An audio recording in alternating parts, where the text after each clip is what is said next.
It is indeed Thursday. It is indeed Horus Heresy Thursday. Now, I know I've seen a post on Instagram from GW saying what we're getting for Friday for Horus Heresy Thursday, but I can't see the link yet in. I can't see the link yet in the Warhammer community page. It's very strange. Why?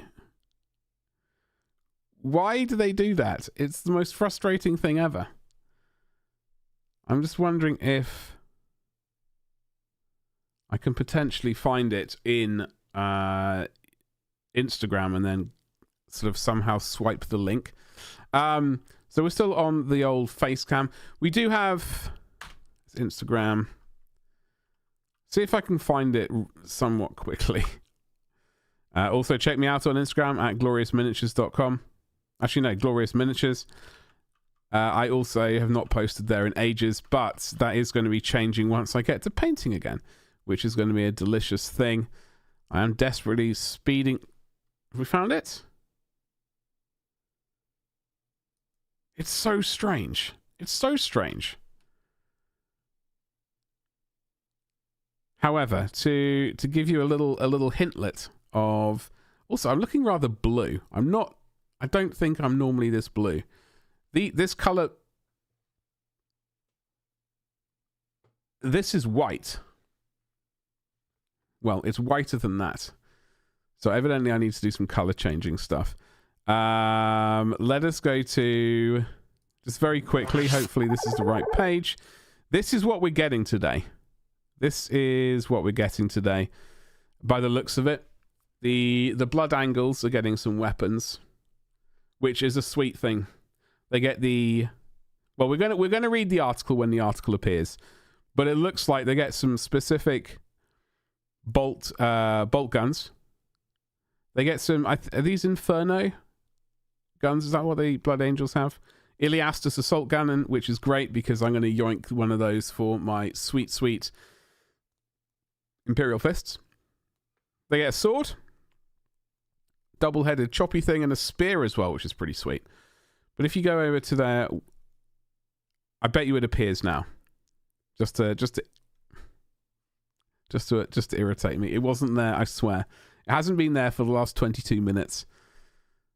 But let's check it out and see what's up with this, shall we?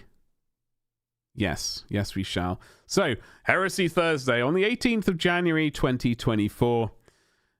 Look beautiful on the battlefields with Blood Angels upgrades. As the Great Crusade wore on, the Legions fine-tuned their war gear as their weaponsmiths modified them to align with their personal style and philosophy. Because of this, during the Crusade and the succeeding Civil War, few armories looked as fine as those of the Blood Angels. Now you can replicate that unique style on the tabletop. And here we have a Mark III geezer with Iliastus Assault thingamajiggle. Looks pretty magnificent to me. This resin upgrade pack contains a selection of weapons for customizing the Legions Astartes of the 9th Legion. It contains 3 bolters customized with the winged motif, so favored by the Blood Angels, 2 Inferno pistols, I was correct, and an Iliastus assault cannon, a compact, portable prototype based on the larger Kerry's pattern. That is very cool. I like this. I know there's a little bit of a motif right there to worry about if we're going to be painting as an Imperial Fist thingamajig, but one could just cut that little thing off there and probably not worry about too much. Maybe this little drop here, this little blood drop, cut that off, cut this off, and hopefully you might be good to go for the sweet Imperial Fists. And I think those are the only 2 chapters which get access to them. I could be very mistaken, but my brain is saying that only the Imperial Fists and the Blood Angels have access to them. Now chat has completely disappeared. Why did it go pop out chat? There we go. It's very strange. Very, very strange. Anywho, so that is that. Let's have a look. I know we've already seen it on Instagram, but let's have a look at the picture from Warhammer community. So, also included are 4 perdition weapons, mastercrafted weapons with built-in flame projectors. Oh. This brutal innovation was pioneered during the wars fought during the long darkness of the old Earth and honed to a fine art by the Blood Angels Legion. So they have flame projectors. That is pretty sweet. I assume these are the 4 perdition weapons, right? The double-headed axe, the massive choppy sword, the mace, and the spear. So they have flame projectors? They don't look like they have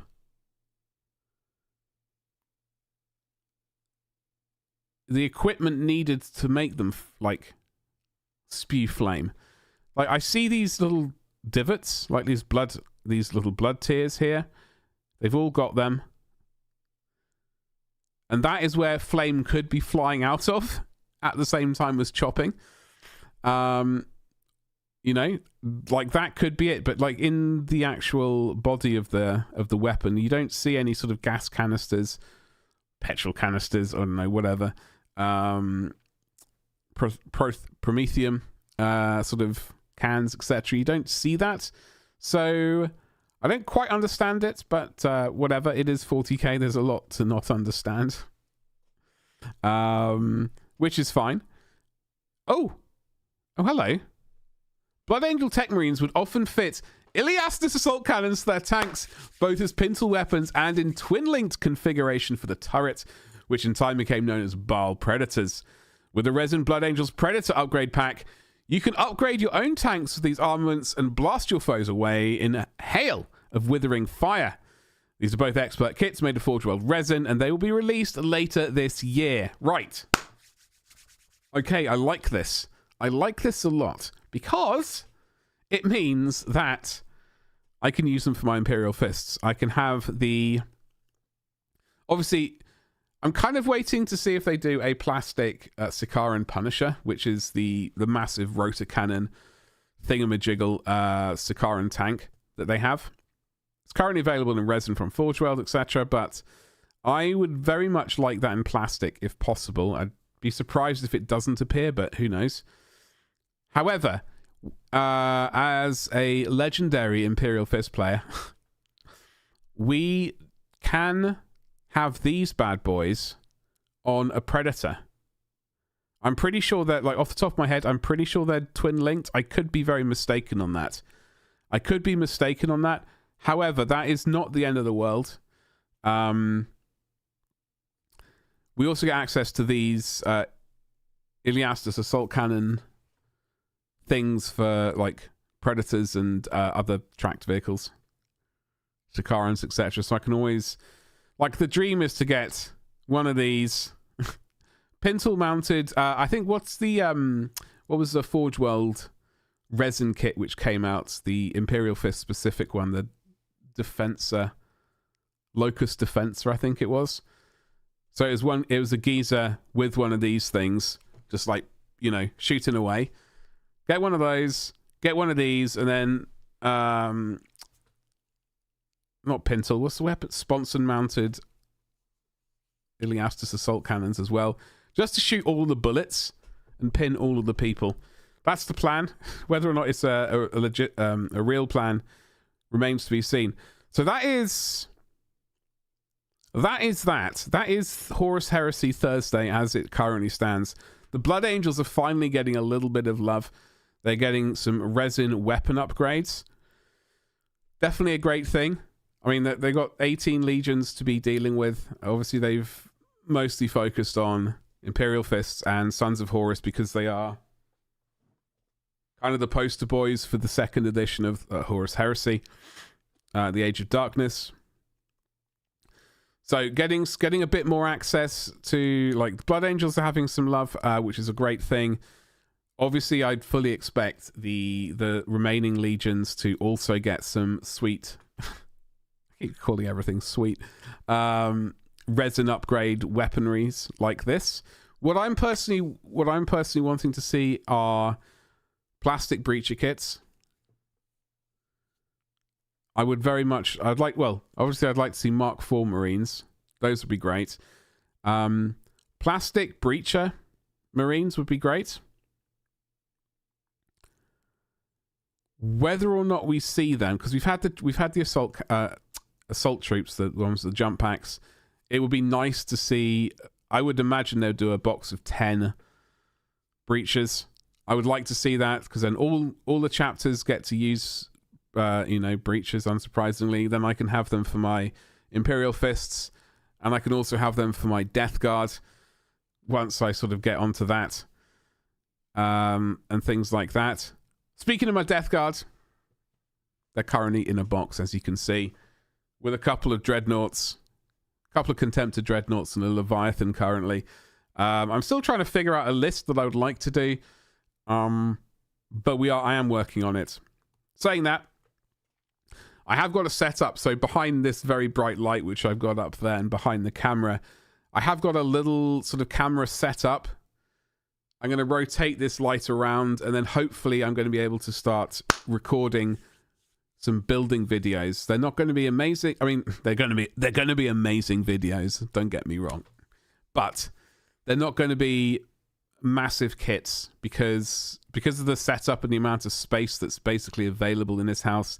It's very, very limited. So I'm going to basically be confined to building character kits and very small, sort of maybe 5 to 10 man squads.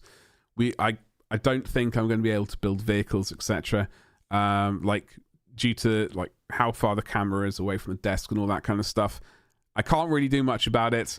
Lighting is not great in this room, as you might be able to tell. I'm literally just getting blinded by my model light at the moment. Anyway, that's all, that's absolutely fine. We can deal with it.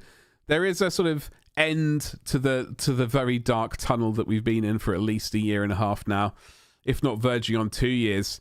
We will be getting back to 3D printing. So I am currently working on my web store at gloriousminiatures.com. I've been struggling attaching PayPal to it. I'm pondering not using PayPal, because I did manage to get it attached last night, and as soon as I got it attached, the entire website slowed down, and the back end slowed down. So I may very well cut it out, and we may just very well just be using Stripe, which honestly I would prefer, because I get to keep a bit more of the money. There's less processing fees and all that sort of jazz. But who knows? I certainly don't know. Let's do that. So I'm going to be looking into that. It's a major frustration. That website seems to be. It was going okay on the scheme of things. Like, I've been plodding along with terms and conditions and about me page, commission, sort of figuring out commissions. I've got to figure out like prices a bit more. Figure out a pricing method, but I've been figuring out like what sort of commissions I'll be offering as well. But then I did attach PayPal, and then it suddenly slowed down so much. It became frustrating. It wouldn't load the plugin page. So I suspect there's a major issue with the plugin, the PayPal plugin, but there's not much I can do apart from disconnect it. Anyway, that is not the end of the world, and there's more things going on than that. So we can have a little bit of a look at some other stuff while we are here. I had opened up this, but this is another article which came out today, the 18th of January. We're not really going to be looking at this too much.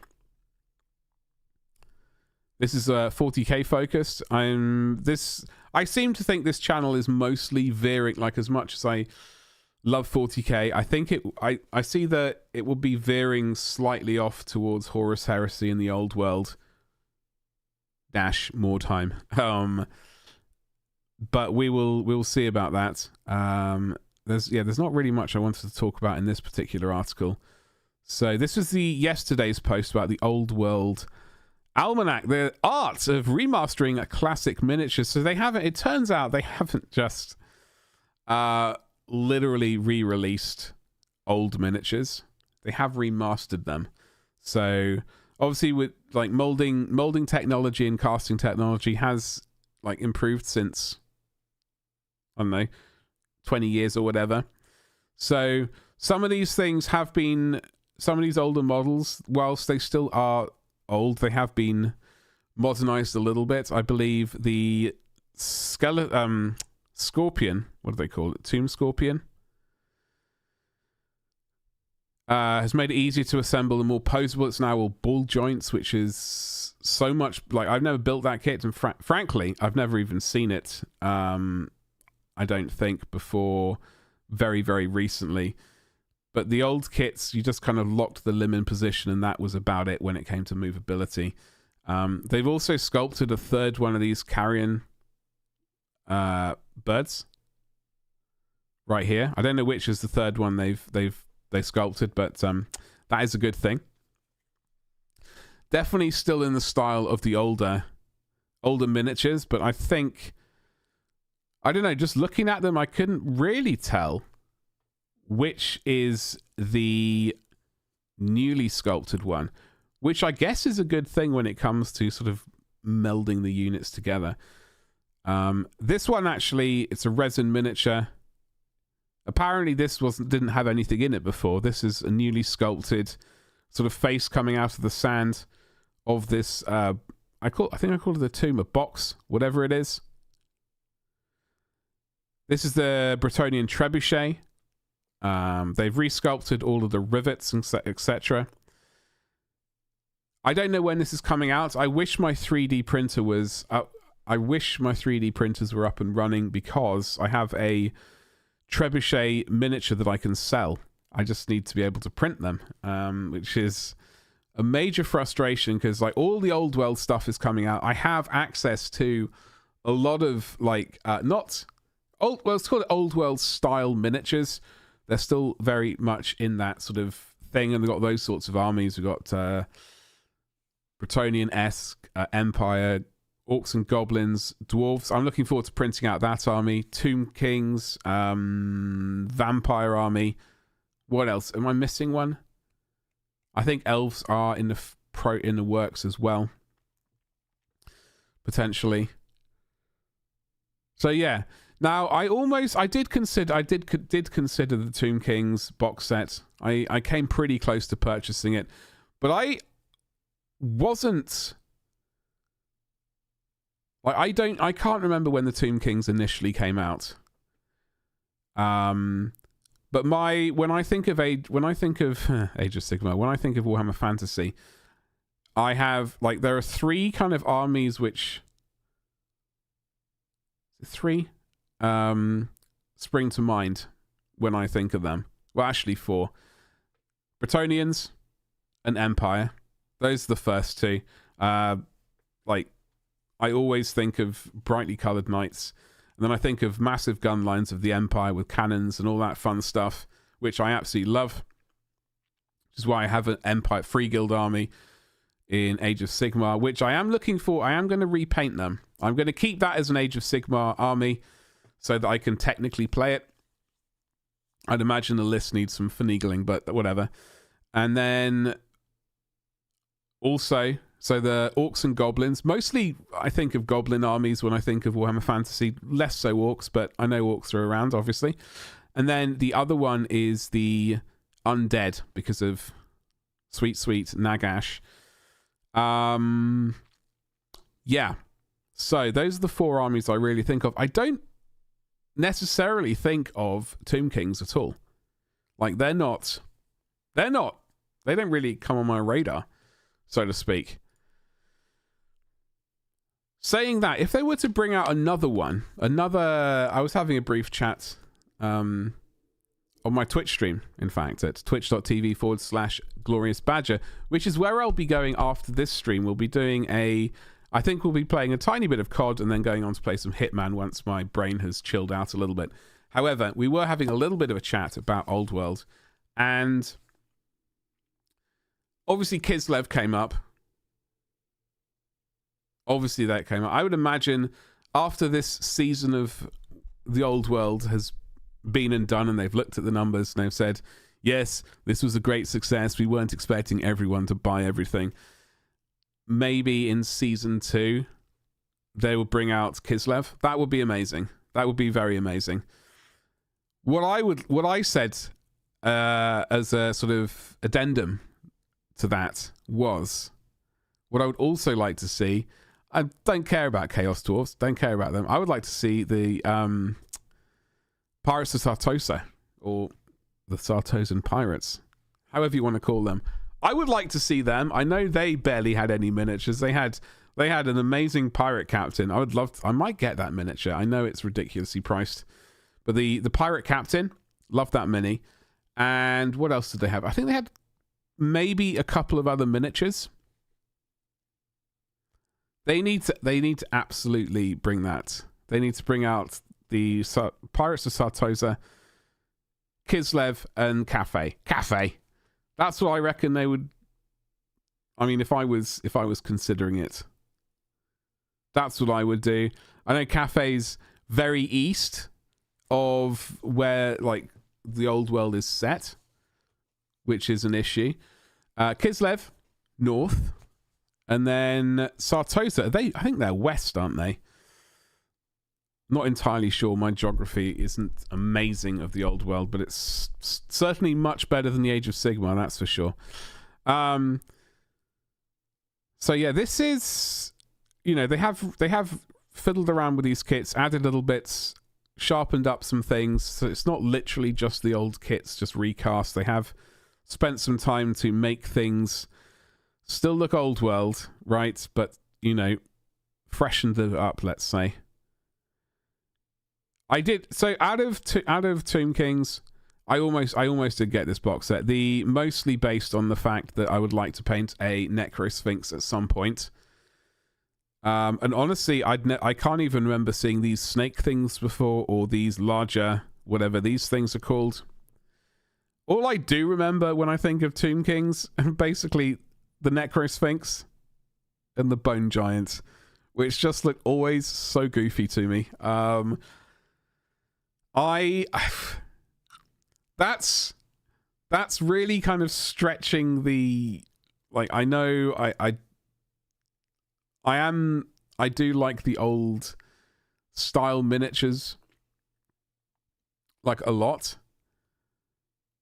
Obviously Nagash is the best, that goes without saying. He's the pinnacle, but the Bone Giant here is really kind of stretching my ability to like the miniatures. I just always thought it looked ridiculously goofy. I can't put my finger on why. I wish I knew, but I just can't figure it out. I don't know why I've never really been that keen on it. However, they have, as I understand it, they have added another head. I think it's this one here, which is a good thing. So the old world is mostly supported by the vast range of classic models. The entire team has poured enormous care and attention into getting their best ever versions out onto the tabletop. There will be a smattering of remastered models coming to the core armies once each range gets its release, and there are loads of surprises returning on a made-to-order basis. Ooh, I didn't read that bit. Don't forget to check back on Saturday for something. Wait, what? Why? That's unfair. So Saturday is the release, like the proper release. We've had the first week of pre-order. We're in the second week of pre-order. If you go to the Warhammer shop,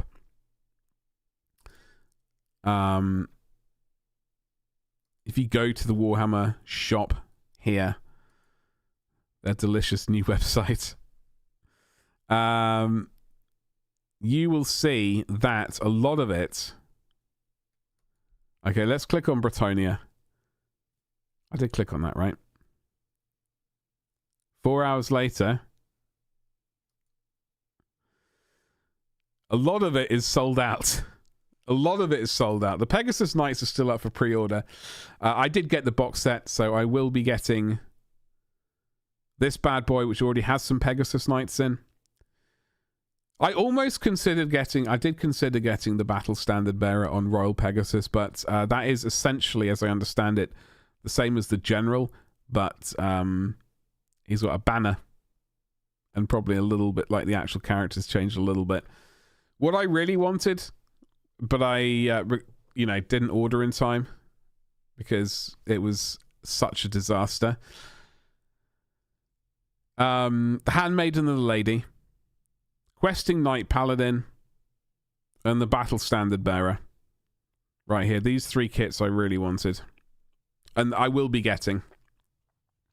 I will be getting those 3 kits. As for Questing Knights and Grail Knights even, Grail Knights, Mounted Yeomen, etc., Battle Pilgrims, I will be probably 3D printing the majority of them once my printers are up and running. As I said, I do have...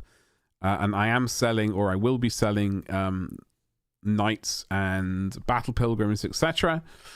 So do make sure you've liked, subscribed, and indeed hit the bell for notifications so you don't miss out on those painting videos once they happen. I'll also be doing specifically member-only painting videos on my website, probably specifically focusing on the stuff that I'm selling. So that is a thing. But we'll have to really see. I've really got to get this stupid PayPal situation organized because it's completely crushed my website and made it thoroughly unpleasant to edit. So maybe I'm going to have to revert back to where we were and fix that in the future. I do wonder what is the Undead Legions, if there any of that is still for sale. Is it loading anything? Yes. Okay, so... the Necropolis Knights. Oh, okay, that's what they are. So they surf around on those things. The Ravening Hordes. I need to get this book. I'm not so fussed about the Tomb Kings of Khemri book. The Khemrian War Sphinx? Is that that's an alternate build of this, surely? Or is that a separate kit?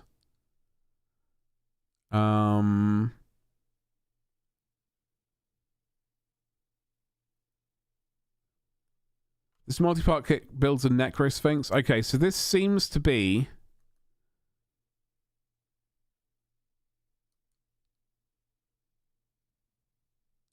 it has the same body as this one, right? Yeah. I wasn't entirely sure. Without looking at this... well, I could look at the... oh! I could look at the sprues. Necro Sphinx... okay, so it does build both. I thought for a second that maybe they were using the same, like, the main torso and then just doing that, which seemed a bit bizarre because normally... okay, so that's the same kit. Excuse me, I'm going slightly off there. Sepulchral Stalkers, they also sold out. Tomb Guard, the Tomb Swarms, Lich Priest. Which was the new one? This one here. This was the new one which is sold out. As I said, I'm not collecting this army. However, saying that, at the same time, I may get this miniature at some point in the future for sort of like a painting tutorial or as a little project just to sort of, for fun. If you remember if you all remember what fun is. So yeah, I'm really looking forward to this old world stuff coming up.